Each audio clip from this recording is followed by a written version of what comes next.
I like doing these things. I do more of the live panel stuff than the podcast, but yeah, like live YouTube panels. Oh, interesting. Okay, Yeah, well, I've I done guess I guess this could be live, but I've been I've debating done that several actually. to Go To Indie bring it up. Now I'm on sorry. Go Indie Now and stuff. Okay, Go Indie Now. Yeah, I don't know if I'm it familiar with it.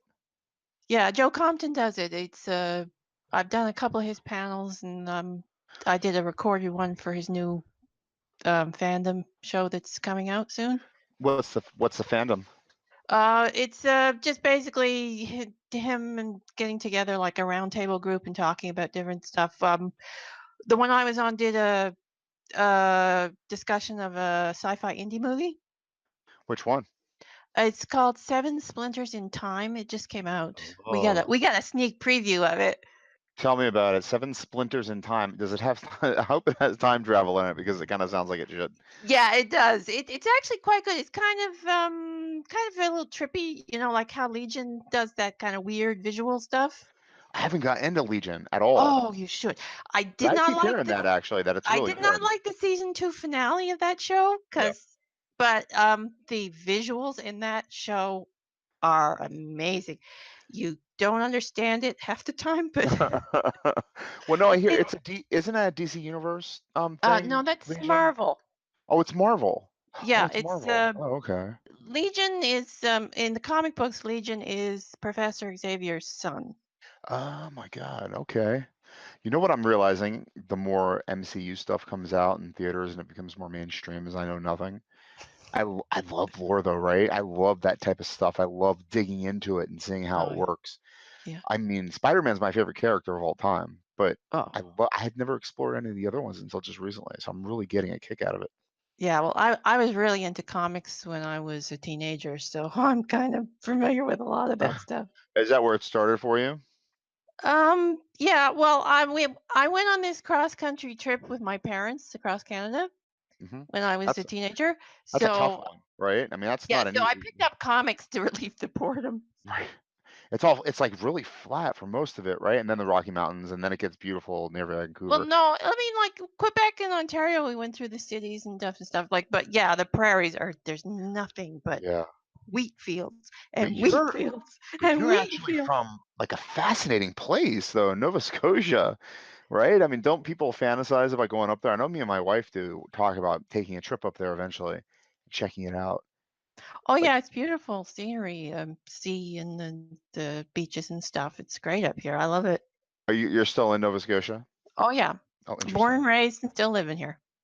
What would you say about your home base area that influences your creativity? Obviously, comic books, obviously, um, you know, but I mean, that's gotta have some kind of impact, But right? yeah, oh, it's the folklore The around here. folklore. Wow. Yeah, Okay. Break yeah, that because you've got open. ghost stories. Uh-huh. Oh, all sorts of. Oh yeah, the you can't go anywhere in Nova Scotia without hitting a ghost story. That's I interesting. mean, Why do you think that is? Because it's like gray and windy and really just kind of well, I haunting? mean, you've got like the economy in Nova Scotia was based like on fishermen and sea travel and all that sort of thing. So I mean, you've got all that superstition, right? Yeah. Okay. And we were settled by Irish and Scottish settlers and English and German, and so all the settlers, you know, they brought all of their folklore with them, and so it sort of just kind of got transplanted and redone. I think that, you know, it's just like everybody just brings their stuff with them, and it just sort of evolves when in new places like Nova Scotia and new Was there a Native settlements. American contingent up there? Was there Oh a yes, and tribe? There was a nation, yeah, or there what would is you say? Yeah. the Mi'kmaq. Of course, you've got Mi'kmaq. all Okay.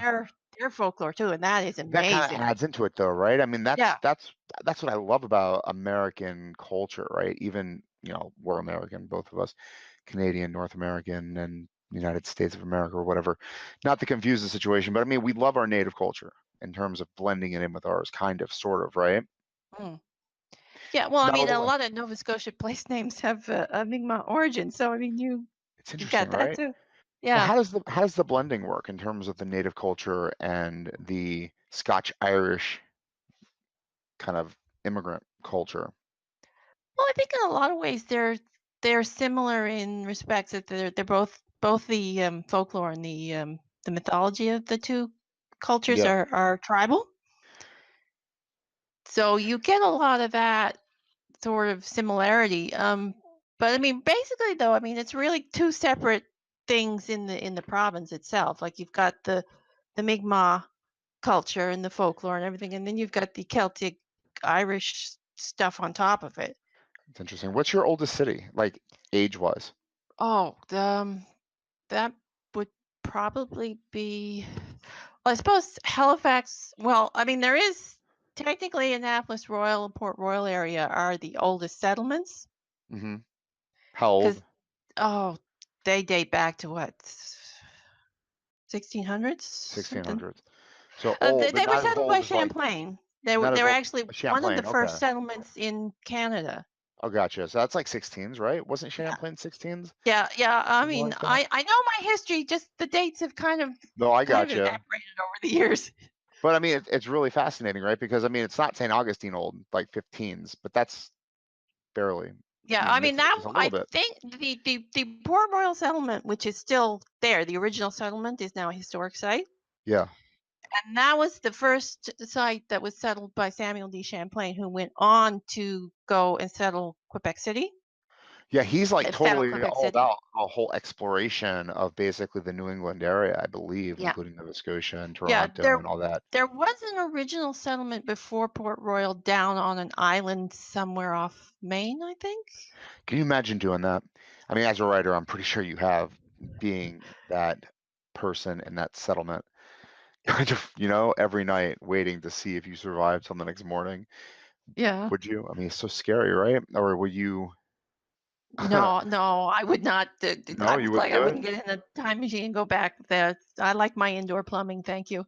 It's very interesting though, right? Because I mean, Yeah. you Oh, have yeah. to It's imagine it, fascinating. right? It's so difficult, so horribly difficult. And so many people died just trying to make it happen. Like 50% of everybody that tried died in that time, trying to make their feet stick on the ground Yeah. in the New World. Well, yeah. Another one of our historic settlements, Lewisburg. Yeah. Uh, I read some history on that, and the soldiers, what they had to go through with the rations and the disease, and that was terrible. Disease, right? That's military Yeah. all over the place. That's what they've been combating for centuries, millennium. Such an Yeah. interesting. I mean, they don't really have disease anymore in the modern army. Our army, anyway. They've like made it a science. They've weeded it Yeah, out. well, I mean, the diseases came. They like if you got the disease in the blankets were passed through, and then the infection would just go on and on. Right. I mean, that's what we know now in terms Yeah, of bodily fluids. I mean, you want to keep them as far away from you as possible, and you're but constantly spitting out bodily fluids. well, that's one thing why they had so many epidemics back then, is because they Yeah. didn't know the causes and the origins of the diseases, and they didn't know how to stop it from spreading. I mean, Nova Scotia had been harsh, right? Back in the day, I mean, cold, right? Wet, Yeah. rocky. I don't know, fishy. Well, That's Rocky would depend on where you actually were in Nova Scotia. why. Like I'm if just you're using my eyes. up in the highlands of Cape Breton, you might get a lot of rocks, but down in the Annapolis Valley, there's a lot of nice farmland. So Oh, is there? Okay. So, like Ontario, not Ontario, but Montreal, not Quebec is very farm centric. A lot of livestock, right? Pigs and whatnot. yeah. Yeah. So I mean, so the mythology of the place that you grew up is very influential in your writing. hmm How have you explored it? Well, like I said, the ghost stories really have influenced me, and my most recent series that I'm Yeah. doing, the Saga of the Outer Islands, that's a seafaring fantasy. So I've really been pulling on the history of Nova Scotia and the tall That's really ships. cool. Yeah, to write that one. Which is interesting because I had to go in and actually research how the tall ships worked and moved. We've had these, we still have like sailing parades of these big sh- ships, Yeah. and so I mean, like I've seen them up close, right, and been on them, but you never really think about how they move and how they work and how fast they go until you actually have to research this stuff. I've never actually sat here and thought about it either. I mean, it's how Anyway, fast can and they so go? It because I can be mean, these knots. ships are big and they do not move. Like you can't turn them at the drop of a hat, right? Right. They take time to turn and they have to do different types of maneuvers to actually stop and slow down and docking procedures, which I found was very interesting Huh. because you actually had to have a crew on shore to help pull in the boat. So There's nothing that like that operational now, though, is there? Or oh can you no, actually they board have something actually have like that? motors, I think, in the modern tall But ships. you're not ever going to get the experience of the original voyages, the No, modern well, ones. not all No. of it. I mean, they actually use the sail, the power, and the ropes and the rigging and stuff when they're out on the water. But I mean, when they're coming into port and to dock, I think they actually use the motors to to dock because I mean they don't Yeah. have the crews and the ropes and things to dock these boats anymore. I like to write history. I do. I think that's part of the speculative fiction genre, totally 100%, right? I mean, if you introduce a character that didn't exist in a historical setting to explore a historical setting, it's historical fiction, right? Yeah, Which falls in speculative fiction. Um, I always wonder how much detail to put in because obviously, I mean, you want to go back and you want to live that world and you want your reader to read that world or live that world as well. What do you do in terms of that? I mean, obviously, you're going into really deep depth of yeah. how to operate one of these ships, but I mean, how much are you letting me as a reader know with your writing? Probably not a lot. I have to know how it works Yeah. to write it, but really, you don't want to know as a reader all these little tiny, No, you minute really don't, details. right? You get 'Cause bored, don't you? it slows the story down, so basically, I'll spend 3 hours researching something and write 2 sentences about it, right? Yeah. So, I mean, like you said you explain, like, the boat heaved to, and then you would kinda give a couple of sentences to what heave to actually means, and then for the rest of the book and the series, whenever they do that, you just say heave to. Yeah. Boat people are persnickety, aren't they? They want you to be accurate. Yeah. Does that make you nervous in terms of writing about that kind of slang and that kind of world and that kind of A little hobby scene? bit, but I write mostly historic fantasy as opposed to historic fiction. Okay. So I can get away with stuff that the historic fiction writers can't. Because, Would you like, mind breaking down why historical fantasy is different than historical fiction? well, like historical fantasy puts stuff into history that doesn't exist, like ghosts Oh, and interesting. fairies and elves, and like with the steampunk stuff I write, you've got all these fantastic machines that nobody ever invented. Hmm. But and that's you can take liberties and license with the historic fantasy that you can't take with the historic fiction. I mean, you still have to be accurate in some of it, Yeah. especially if you're using real life people. Like with one of my steampunk books, I'm using a historical figure, so I have to be accurate with his life up to a point. Who are you using? Because Samuel Kennard, Oh, wow. Wow. I'm going to learn something else. Can you tell me about him? well, he's basically the guy who ran the Kennard steamship line back in the Oh, day. okay. Okay, interesting. So he's a regionally famous person, I imagine. Yeah, well, actually, he's famous in England and stuff too for because the Cunard line was really big in its day. It was the steamship line. That and the White Star line were the two main things. I think they eventually merged into one company. Who was what was the Titanic? Was that That White was Star? White Star, I Yeah, it was think. White Star. Okay, I thought so too. And the other one was Cunard. Yeah. Were they also kind of huge like the Titanic, big Oh yeah. passenger ships and These whatnot? Yeah. these would be big steamships at the high at the beginning of the steamship era is where I'm got the book. I love the idea of playing in a fantasy world in a historical setting. Yeah. Like taking the Civil War or something and putting some kind of something that would Yeah. impact that Yeah, those well, battles or with whatnot. this book, I'm writing instead of steamships, though, because it's steampunk, it's airships. So this is like the kind of liberties. Airships. Yeah, see, Yeah. you like the blimps and the big steampunk airships that you see in all the How novels. are you using them? Like total armies, like as an Well, air force? no, I Or, mean this is kind of well, my steampunk is fantasy steampunk, so there are vampires. okay. and There's nothing witches. wrong. I'm a vampire fanatic. I love vampires a Yeah, lot. I so think the main character in this book I'm writing, he's a vampire and he's Kennard's bodyguard. interesting. And Kennard's the not a book vampire though. what? No, Kennard's Kennard's not. the No. normal he's the royal engineer of the British Empire, which is considerably larger than it was in real life. They sort of So you, took over North America. no, they didn't. Yes, yes, yes. I've kind of wiped out you Americans in the book, so You know sorry what? about Maybe you that. did us a favor. I swear to God, I don't know what we're doing right now. We're not doing anybody any favors, I don't think, on a global stage. It's embarrassing. It's unfortunate, isn't it? Yeah. We need the Queen to just have taken over everybody.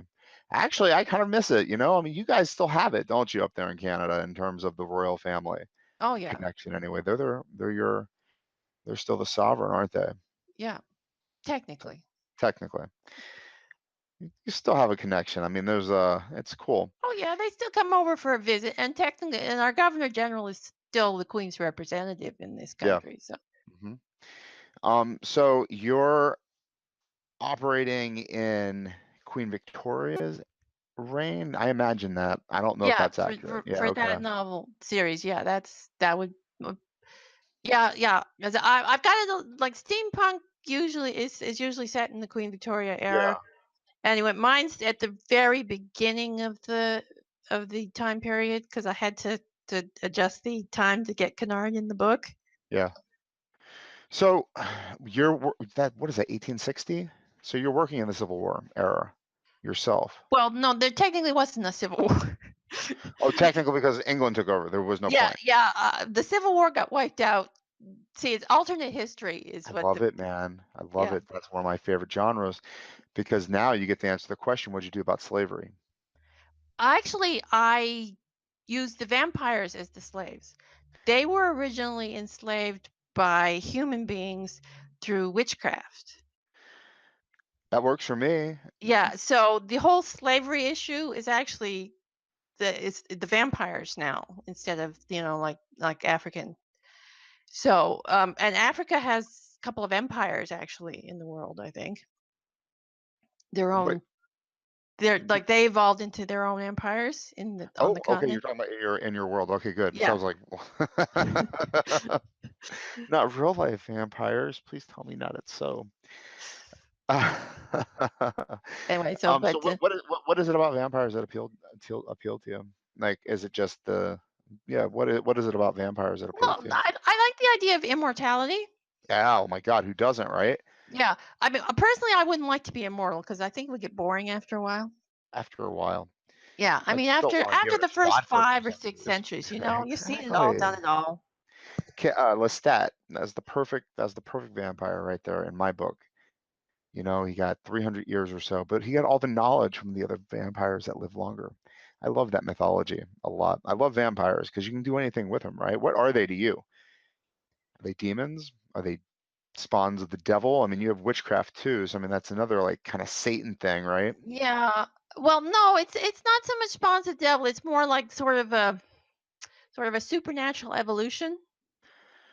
It's like the vampires were sort of created by magic, and they have their like the original vampire is part of the book. That I can't get into that without spoilers, but anyway, so yeah, and so it's kind of like the witches, like I like it's the magic is sort of like an underlying system in the whole book, and vampires are one part of it, and witches are the other part of it.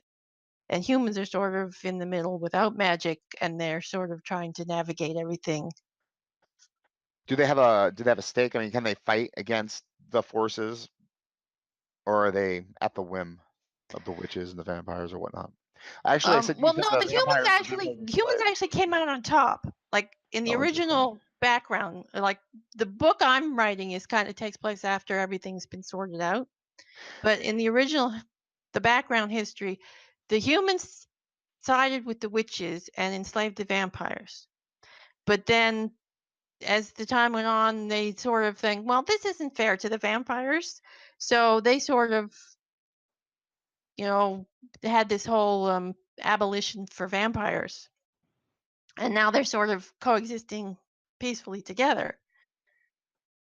That's interesting. So the vampires are very powerful, but Yeah, but if you're there gonna free are them, wouldn't you be putting yourself into danger too? well, no, because the see vampires are vulnerable to the witch's magic, so the witches sort of keep the vampires in check. I love world building like this, and I'm just curious, how long did it take you to actually develop all this stuff, or did you work it while you were writing it? Well, I sort of worked it while I was writing it. I what this particular series that I'm writing is about came about because I wrote this short story for a steampunk anthology that never came about. Uh-huh. But it was like write something different in steampunk, and I was like, well, I was trying this idea and that idea. Well, why not try some Canadian steampunk? Hell yeah, right? So I thought, okay, so we'll set it in Halifax, and we'll have this, and we'll have that, and then I thought, oh, let's throw in some vampires. And then as that evolved, I just kind of evolved the history, and then I thought, well, we'll have them have been enslaved, and we'll sort of use the vampires as the slaves. And then I thought, well, how do you enslave a vampire, right? I mean, I think that would be kind of hard. And I thought, well, then we'll throw in the witches. And then I got them, and then I thought, well, yeah, that works, and that's how it came about. That's interesting. So you did not end up writing the short story, or did Well, you yeah, finish no, it I for the wrote the the anthology short didn't story. work The, out, the anthology just sort of died fizzled on the away? vine. Oh, I see. That's another thing that you're interesting to me for, is that you're in the publishing side of writing as well in a significant way. Yeah, I've published a few books here and there. Well, I mean yourself, but aren't you also, don't you collect anthologies and whatnot and get them on the internet and collect writers together?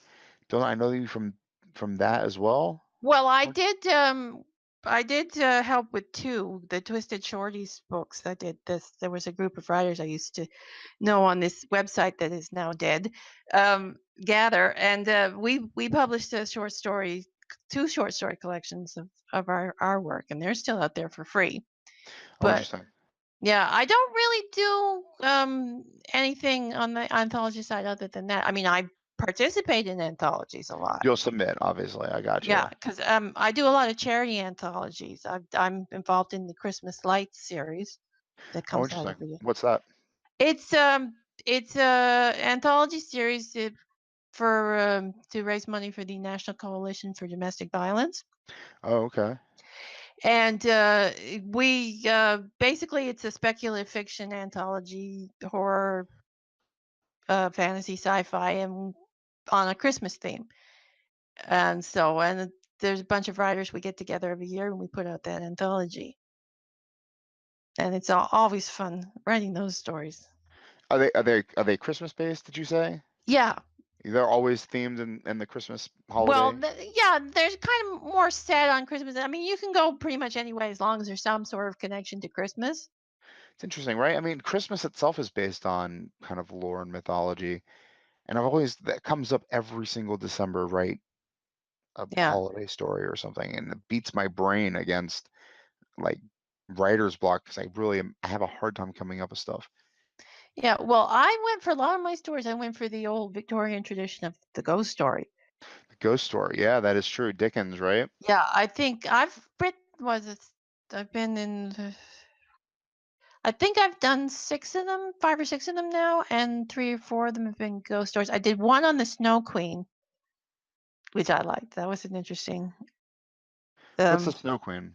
That really the sounds Hans familiar. Christian Andersen fairy tale, the Snow Queen, is basically there's this Snow Queen, she kidnaps a kid, the other sister goes to save her brother and stuff. It's an interesting tale, Oh, is but it the one it's that's all is winter and Frost snow based and off of it? Or was it what? Frost Frozen? Is it Frozen? Sounds Well, like Frozen, kind of in a way. yeah, it's Frozen was kinda loosely based on the Snow Queen, very loosely based. Right, but that was interesting because they took the perspective of the bad guy, or they made the bad guy the good guy, or something along those lines. Yeah. Yeah, I have not seen it all the way through yet, and I don't remember the Snow Queen story, unfortunately. Um, wow, that is interesting. Which I was just thinking about your actual setting for your work, actually, Halifax and Nova Scotia. Do a lot of people? Is there a lot of fiction set in that area, or are you pretty unique in that? Well, there's a lot of fiction set in Halifax. It's generally literary stuff, or Literary stuff, right? But yeah, not I mean not fantasy. It's Nova like right Scotia for and it, isn't it? Canada in particular, is not exactly known for the genre fiction. Really, man, I don't know because everything seems to come out of Vancouver on television or whatever. All the Well, yeah, television I mean, series, yeah. on the television side, yeah. On the book side, no. I mean, Canada's historically has been a very literary, general fiction country.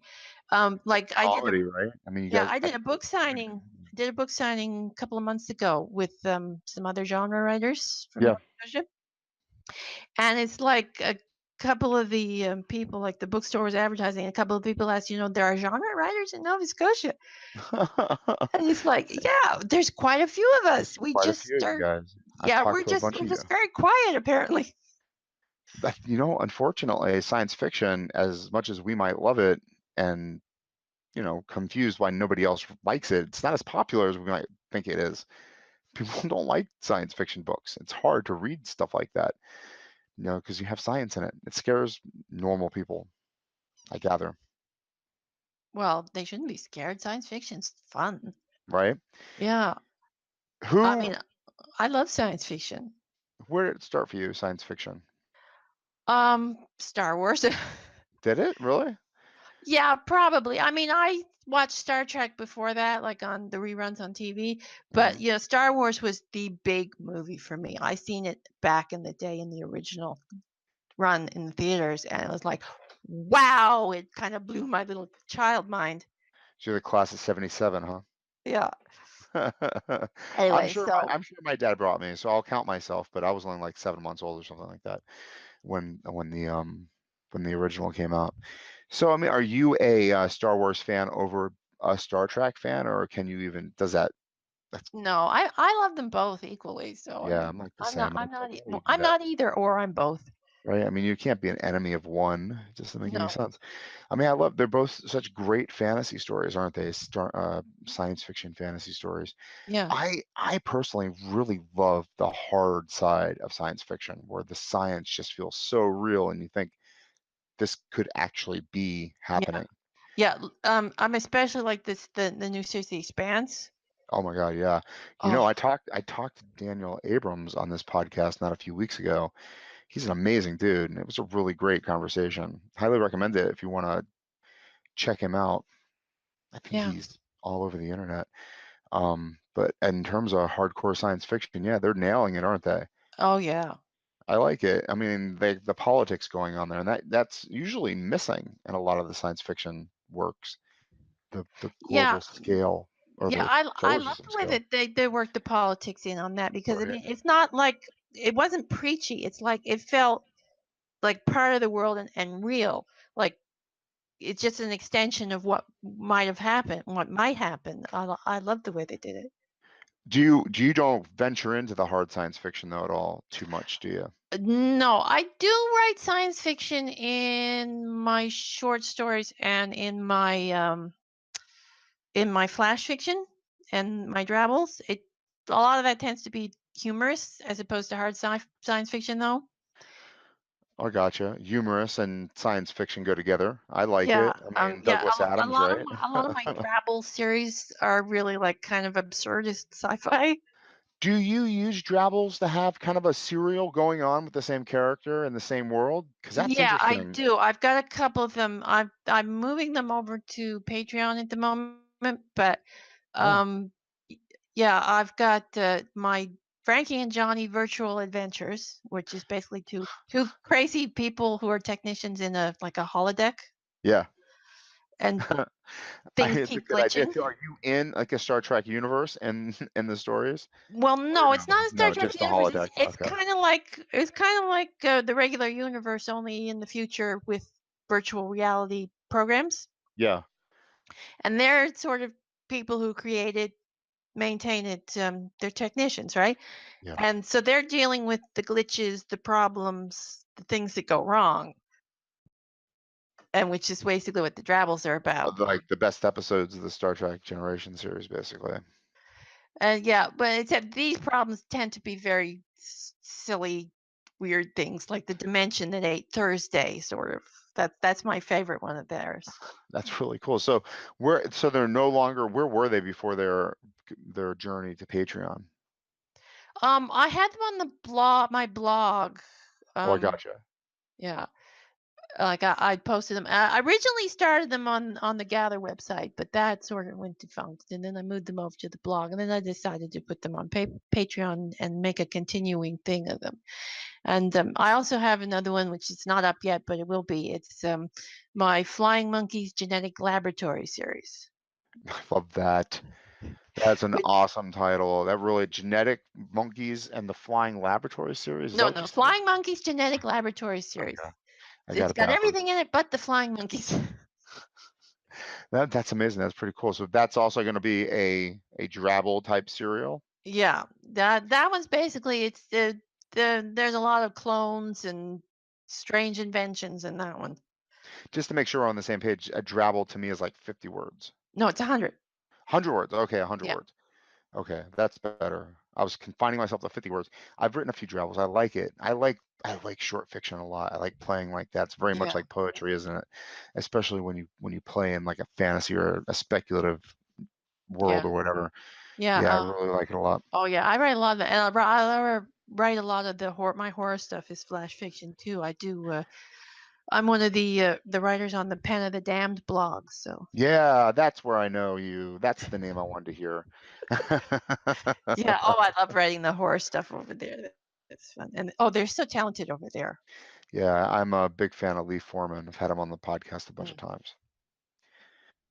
Um, yeah, man, purple prose and horror fiction, they go together hand in hand, don't they?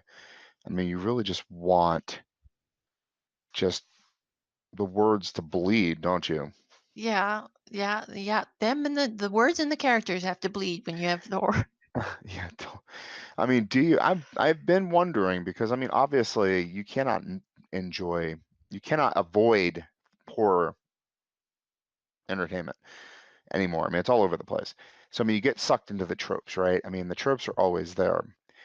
Do you think that horror is going anywhere new? I mean, it's such a struggle, right? I mean, they're revamping these old things like Halloween or Friday the 13th, and the new stuff is just bad. Even A Quiet Place, I did not think it was that Well, spectacular. I think that's the problem in the movie side of the horror is that they are just revamping the old tropes instead of trying something new. I mean, they're just sticking with the slasher in a Yeah, the lot of slasher. respects instead of going out and trying the psychological stuff. I mean, because I mean, take Hitchcock. I mean, people don't think about that, but a lot of his stuff is really based in horror.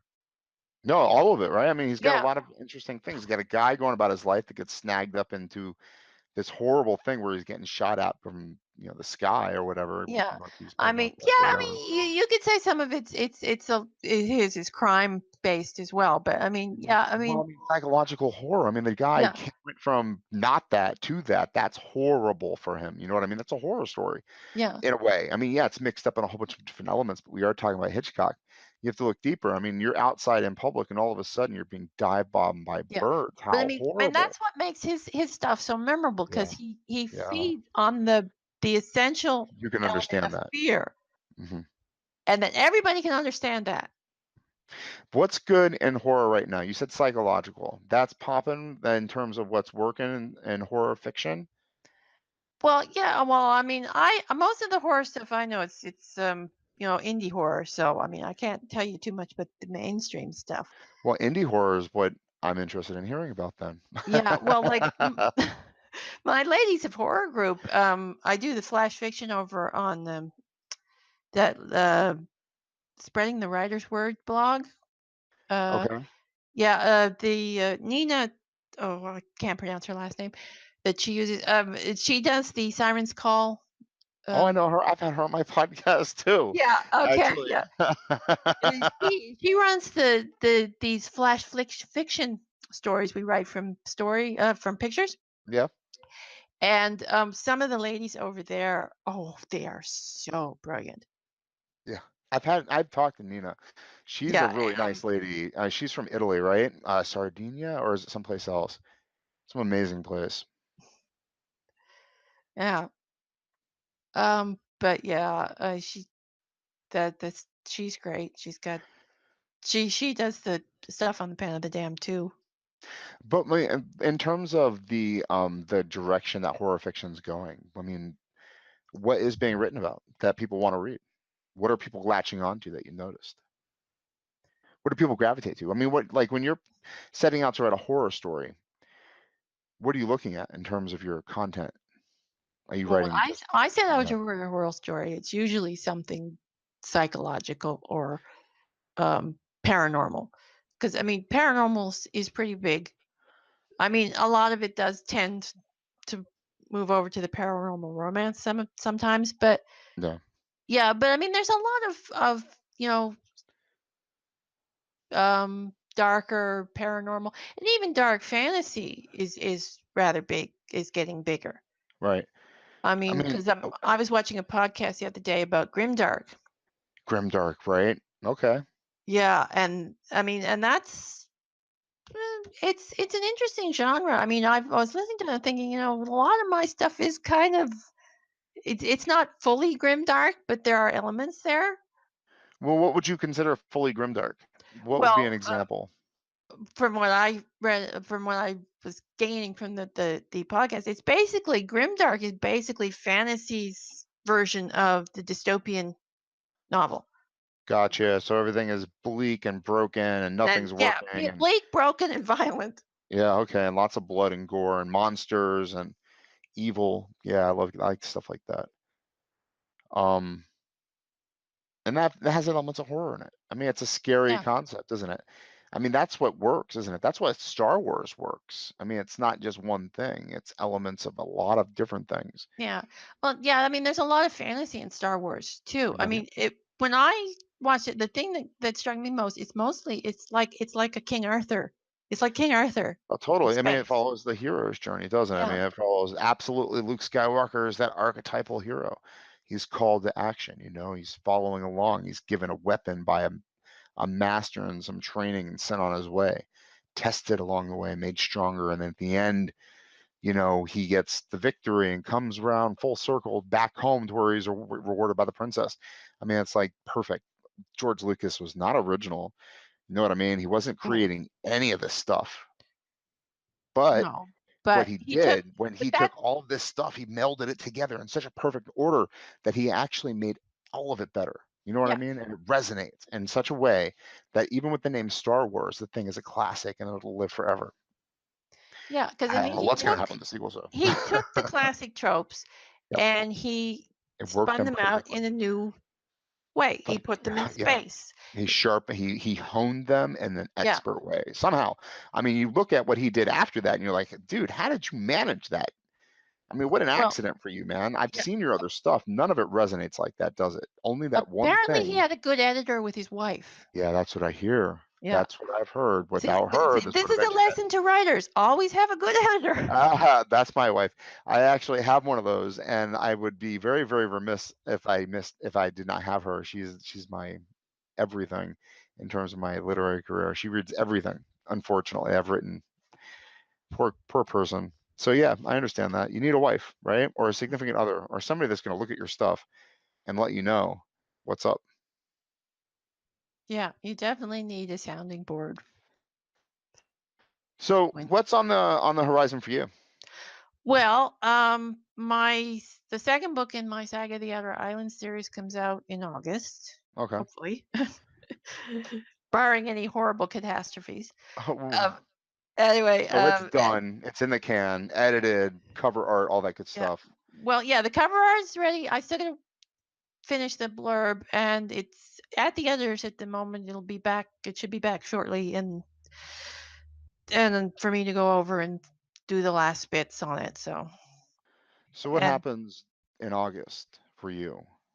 well, the What's launch that look happens like? in August. Yeah, what's that? I mean, I've launched a book once. I wrote a book and I published it on Amazon, and didn't do anything really. I failed miserably because I couldn't find an agent, so I figured that's what I would do and become famous. So I have no clue how to launch anything. Well, the series of email newsletters go out in August. Mm. The Facebook party goes up. It, Yeah, people the mention launch. Facebook parties a lot. Do you think that's a beneficial strategy? It is in a way that it gives a nice little push to the launch. I mean, it's not going to sell you like 100, 400 books, but I mean, it can give you a nice little push and some visibility for launch day. Do And you and have it, like go ahead, I'm sorry. with the takeovers that I've been doing, and it helps out the other writers too. So I mean, it's a win-win, really. A takeover? Yeah, it's basically you invite other people in your genre, other writers, authors, to come in for an hour slot, Wow, okay. and they talk about their books, and they entertain people, and and you slip your launch in here and there during the day so people remember to go buy your book as well. But I mean, so everybody wins and people get books, and so it's like people, the writers bring in their fans and they see your stuff, and you bring in your fans and they see the other writers' stuff. So I mean, it sort of builds on each other. It's cross promotion. Yeah, I mean, it's definitely interesting because I feel like the internet so far, the most successful content creators didn't do it in a vacuum. They had cooperation. They worked with each other. Oh Some yeah. of them quite successfully, millions of dollars come flowing into their accounts every week because they were so good at this. Um, it's very difficult because when I look at it, I mean, you have to do more than just offer an hour 2 times a week. You know what I mean? You're really contributing a lot of effort to other people's careers while you do stuff like that. Yeah, I mean, cross promotion is the thing to do these days. I mean, because I mean, you've got the newsletter swaps, where I feature your book and you feature my book, and you've got people doing blog posts on each other and tweets and contests and whatever. I mean, and the box sets are a big thing these days too. Although I haven't tried that yet.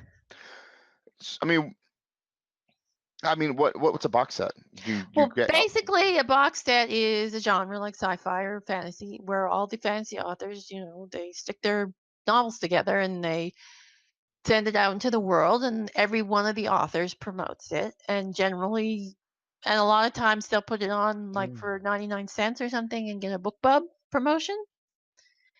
And a lot of these book sets have done so well in the BookBub promotions that they've managed to get on the USA Time bestseller list. So, That's what I see. I've actually talked to a few authors who got onto the USA bestseller list. It's interesting. That's an easier one to get on, isn't it? The New York yeah. Times is completely shut off for indies, is Mm. what I Oh, hear. yeah. Yeah, can't get on that. Amazon, I guess, will acknowledge indies because they don't. I don't think they really care too much. I hear Amazon ads are the way to go, 100%. Do you agree? Yeah, actually, I've tried a couple Amazon ads and they're not that bad. I mean, the trick with Amazon ads is getting the right keywords. Yeah, always, right? Isn't that Yeah. always And the? I'm still working on that one, but I've It actually seems had like a such a little. simple thing, though. What's the big issue with keywords for anybody to consider? Well, I mean, you've got to get the ones that will attract that the people are searching for, It's right? tricky, isn't it? Because you only have a Yeah. few.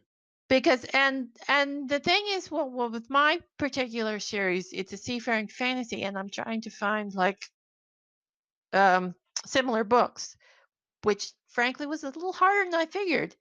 Because I mean, with the Amazon ads, you can add similar books to the keyword category. So if someone searches for, say, Robin Hobb and her Live Trader series, you can use that as a keyword. So that will shove your book into that search engine, right? I wonder if going to Goodreads would be a good idea. Is there a way to look at tags that are associated with books that are on there that are popular and successful in your genre and maybe just kind of steal, or is that they don't Yeah, offer you that as an can you option? can go and like they have the genre, the lists on Goodreads are a good place to find like epic fantasy books or whatever. Goodreads, what a And great. yeah, but I mean, a lot of the stuff on Goodreads, it's very a lot of it's Indian stuff, and you never know whether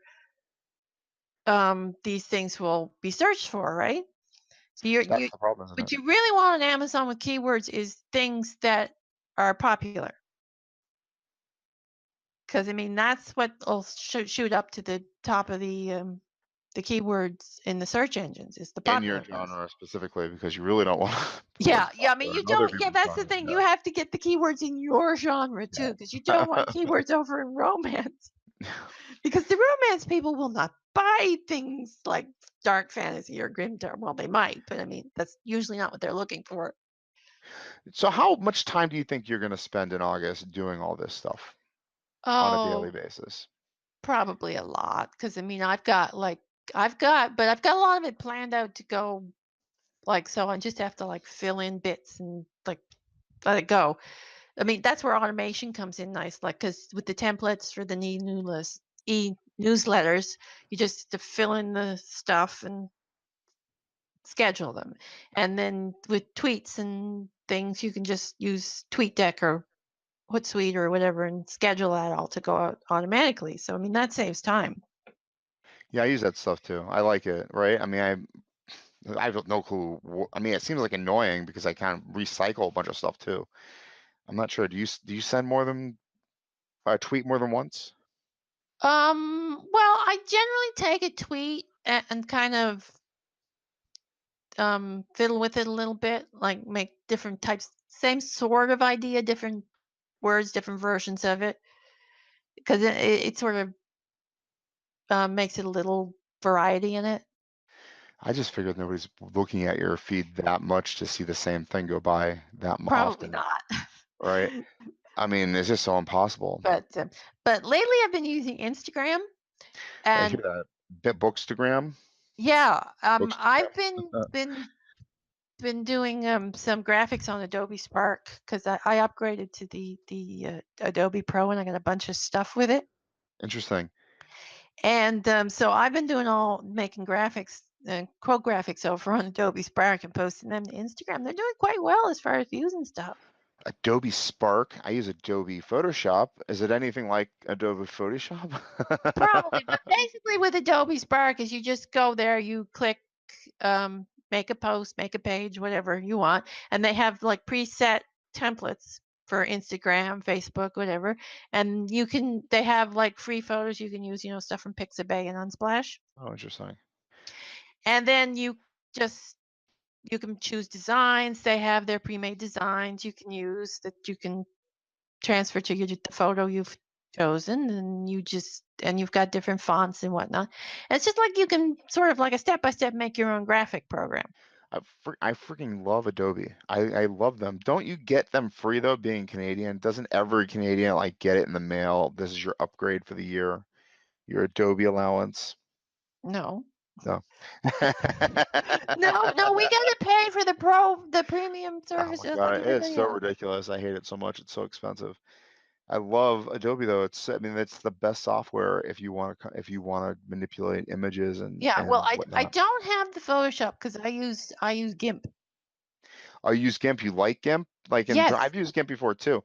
It's very limited. I thought I couldn't use it with a tablet, and that's what really Well, frustrated me. I have it on the desktop, so I mean I wouldn't know how to use it on the tablet, but No, no, I um meant like a drawing tablet hooked up to the oh PC. well, I don't draw. I use most of the stuff I use it for is stock photos, so Do you use Linux or no? no, No, I no, got no. Windows 10 is the hated Windows 10, but oh, Okay. don't get me started on that program. Oh man, I hunted down Windows 7. You know that guy? I don't know if you heard the news story. In Arizona, he was arrested and sentenced to like decades in prison for this, I think. He was selling CDs of Windows 7 to people, and I got one. Yay. Well, I still have the one I had for the my old laptop, so I mean I don't have to go buy it, Yeah, man. Windows but 7 is the best. I oh really yeah. I mean, I don't know what they were thinking with Windows 10. I don't. really don't. They just want to confine you. What they want to do is trap you. They want to be able to guide your experience and not give you too many options to dig deep. And It's just very frustrating. And they want that bloatware on there. They want it stuck on there. They want to give you all those games and apps and all that crap that you don't need that slow down your computer. It's And you, horribly I mean, I don't frustrating. use any of it. Don't use I any of it. You no, like I look at it, don't. go, I I don't use want to use it. I'm Cortana. like, I would think that Like, looks so interesting, that name and that icon. I wonder what it does. Nothing. it's like Nothing. I mean, I use Windows. I'm still working on the old Windows Word program. I haven't even upgraded to their stupid subscription. Yeah, And the everybody old wants your Windows money, Mail. I right? mean, Everybody. I don't use their new mail app much at all. I mean, it's ridiculously annoying. Yeah, they're. Everything Microsoft makes is ridiculously annoying these days. I don't know. I don't upgrade anything. I just try to stick with Win 7 and keep my head down. And I hope it works. And if it doesn't work, then I cry for a little bit and rebuild. I start from Yeah. scratch. I burn Well, it to the I ground made and the start mistake over. of upgrading to Windows 10 because I hated Windows 8. Oh man, there's another bad one. Yeah, they're horrible. And now I look back fondly on Windows 8 and miss it. I don't know if I ever missed when I think it was 8.5 or 8.1, one of those. I mean, it's another one of those horrible kind of tablet mix-ups, isn't it? Mm. Where they meant it to go on their tablet and it got put on computers too, and it's just like, yeah, it don't work Yeah, for me. I mean that's what was wrong with Windows 8 is that they made it for tablets and laptops and touch screens, and it didn't work on the desktops. I don't know, a dystopian future where corporate America charges you pennies for every single freaking thing under the sun doesn't seem like a good future to me, honestly. No, And honestly, I really do think that the current climate is contributing to pirating in a significant way and is losing money galore. I mean, nobody wants 18,000 $15 subscriptions on a monthly basis. Nobody wants that. no, This is this I is don't not know good. why everything's going to a subscription basis like that. I don't like it. I think we're aiming for a crash, honestly. I think what we know right now is either going to go away or change significantly in the next 15 years, not even probably 15 years, less than that. Because who's making money? I hear Twitter has millions and millions of people, hundreds of millions of people on their platform, and they're not making anything. They're not a legitimate business, not even a corporation. They're just like a thing people use. They can't make money. Facebook Yeah. probably the same way. They just lost 23% of their profit margin today. Netflix is another one. They're just so bloated. Eventually they'll fall to earth and be what? Yeah. Well, I mean, Twitter and Facebook especially, I mean, they're trying to make money on their ads and their Yeah. ad revenue. And this is the one thing nobody wants. I mean, Yeah, ask me but what I don't want, an they're ad. bad. Hey, They're bad what don't ads. you want more of? Ads. I mean, come on, dude, you're trying to make money off what people do not want. It's like you're forcing me to have heroin put in my system or something. I don't want heroin. Thank you. No, Yeah. no, I don't want it. But I mean, they're bad ads. They're badly placed on the site. They're in the middle of your news feed. It's like, They're unneeded. They're uneducational. They're disruptive. Exactly. They're just yeah. not good. I It's like, mean, no, if I mean, no, I no, don't no. know if Twitter can do it, but Facebook, if they had like a section of Facebook which was for products, for shopping, for selling things. I mean, even if you go to Amazon, they do advertise for you, right? They tell you things that Mm. you might like, but it's generally ignored. You put it at a search and you go to where you go. Advertising Yeah, doesn't but I work mean, usually. on Amazon though, it's well placed. It's below the books. It's below the things. And when you go down and you read the blurbs and you read the reviews, then you see it, right? Yeah, but are you really going to look for it? I'm skipping past it. I don't No, think but I've I ever mean, if stopped. something is there that's good enough to catch your eye, you Maybe.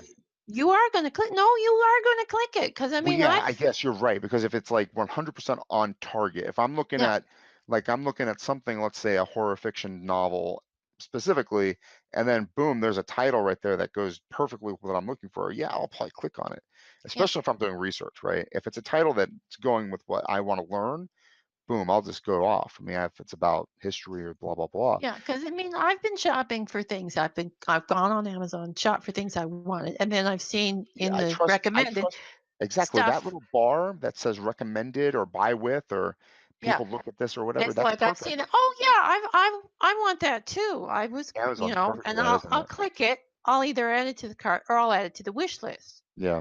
I mean, that's what they do. They invite you to look at their entire page for other ideas that might intrigue you, Mm. which is really intriguing, right? It's like a mystery. What else is here? Huh? Let me see. Is there anything else I want to look at? But I mean, I think that's a winning solution, isn't it?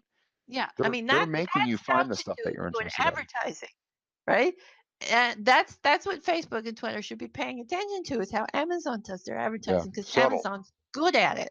subtle. What Yes. Amazon's not good at is treating their employees well, which Yeah. is really, really sad and unfortunate. But they are a fantastic website and a shopping experience, which makes me sad. Walmart's the same way. I like saving money, but I really feel bad for anybody who works for a Walmart.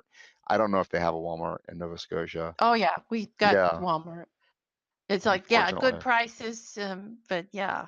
You just feel really bad for whoever's working in there because you know they're getting a raw deal.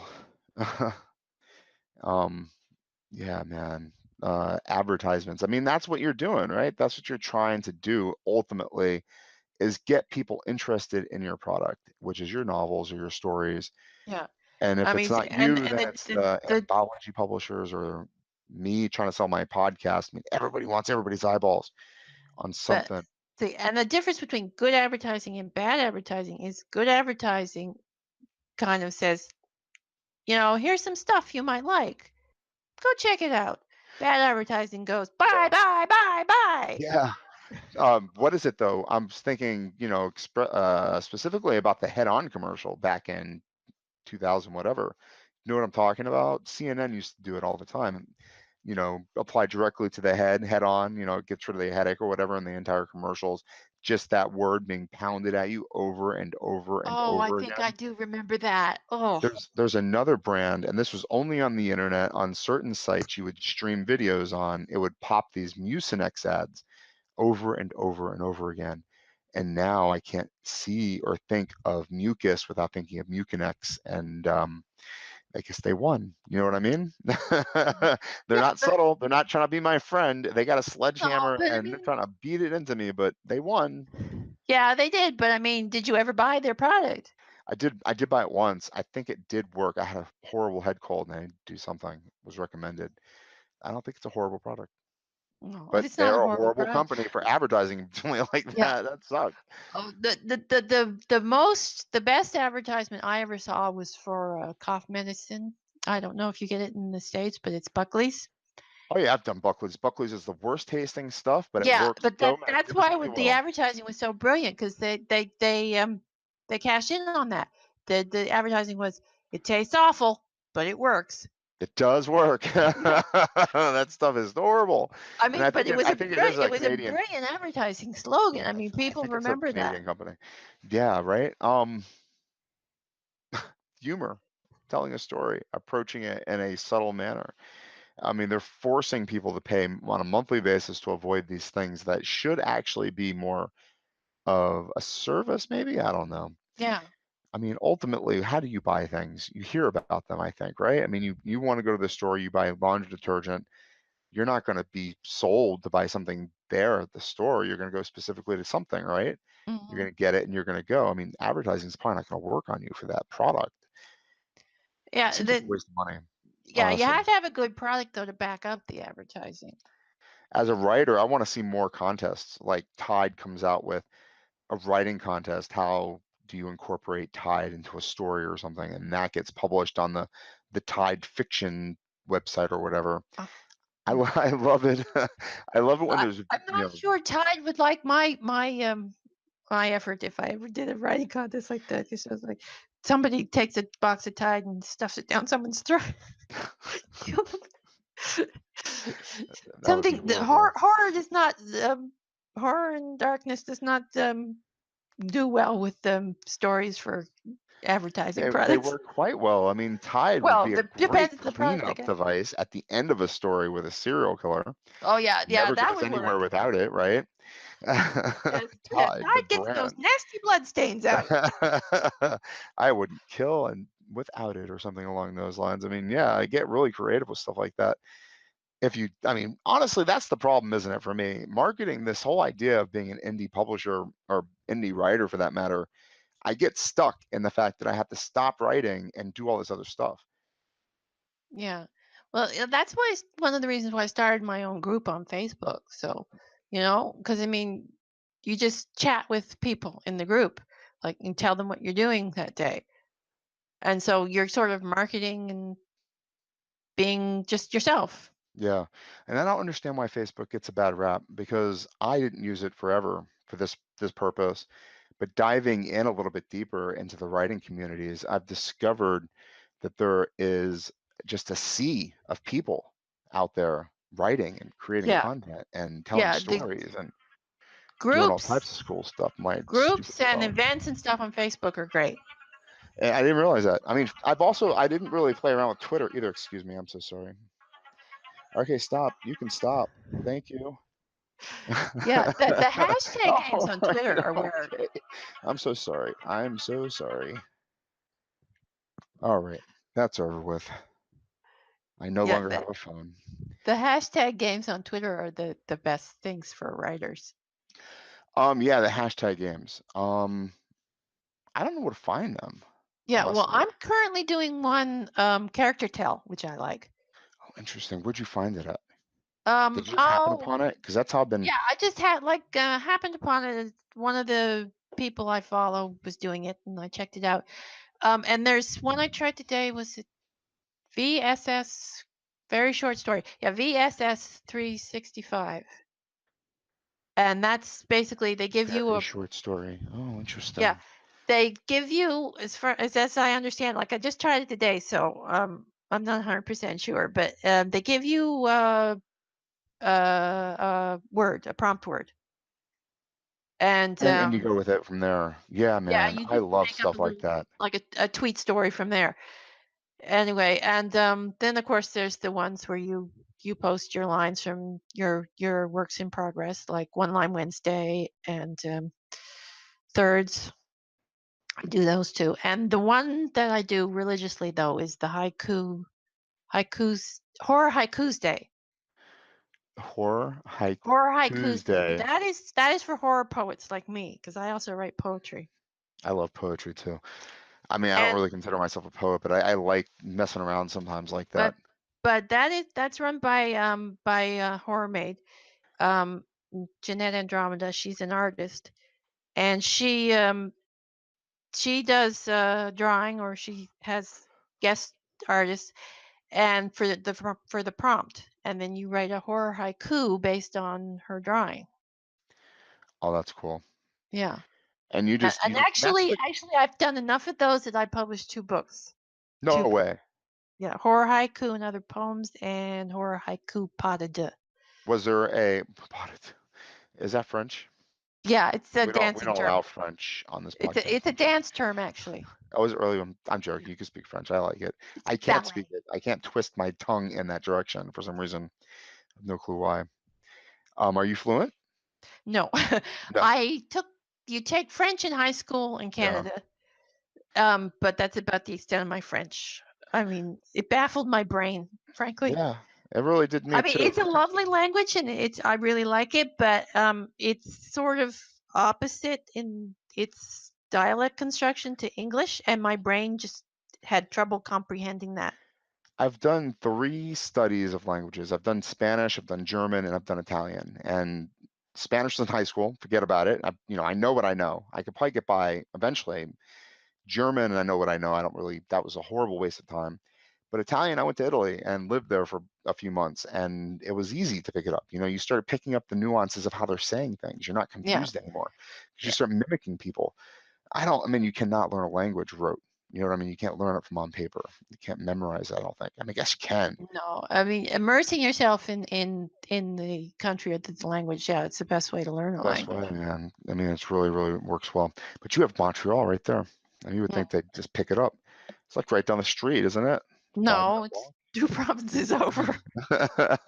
Yeah, you have to drive through New Brunswick to get to Quebec. I don't know. How many provinces are there in Canada? 13? There's 10 provinces Oh, and 10. 3 territories. Oh, see, I was right. Look at that. 3 or is it 4 now? We divided one of them, I can't remember. Oh, did you really? Yeah, Canada's yeah, the interesting. Northwest Territories got divided. I think there might be 4 territories now. Or I just recently have made treks up 4 to no, 3. to. There was 2 and now there's 3. Oh, really? I don't know. Oh my I God. these things go in my head and then they So go now I away. have every excuse in the world. I talked to a Canadian and she didn't even know how many there are, so I'm okay. Yeah. There's 13.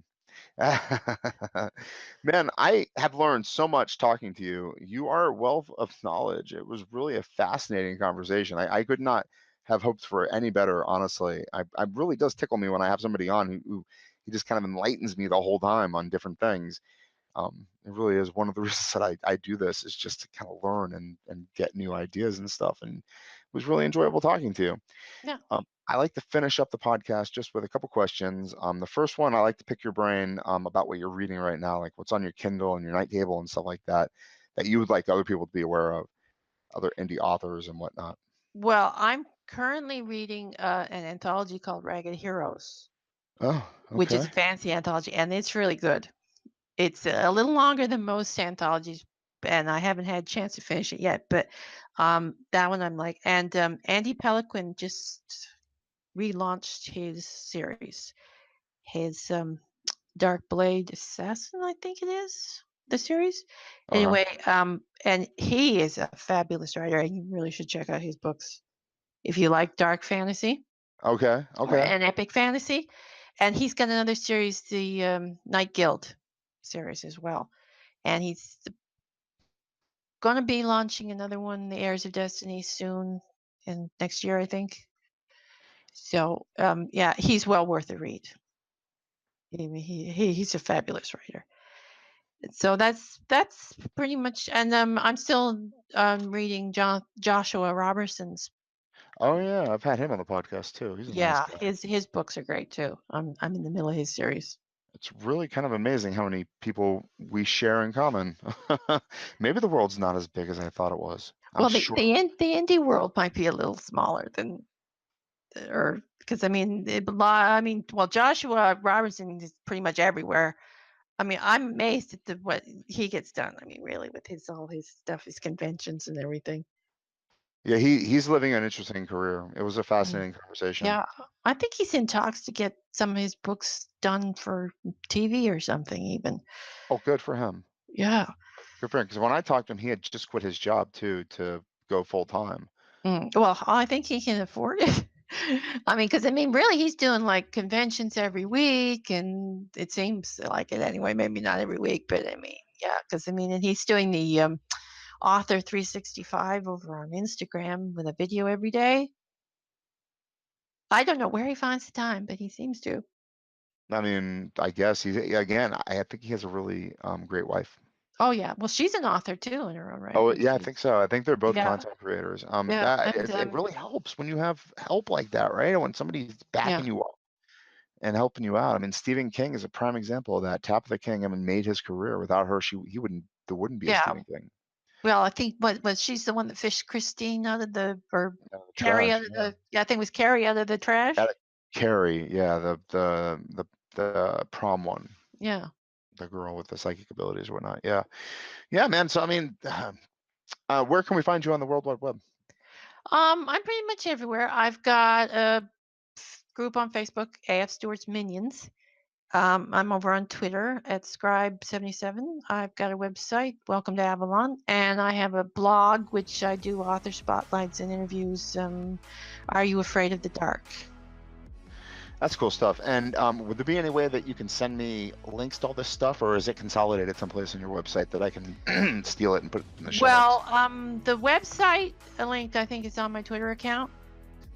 I'm looking And at what is it? A Fall On blog? Avalon. It's Avalon. pronounced Avalon. It's actually Okay. Welsh. Yeah. Anyway, so and that website has a link on it, social media, and you can find everything wherever I am on that one. Excellent. Yeah, it was a pleasure being here. Thanks.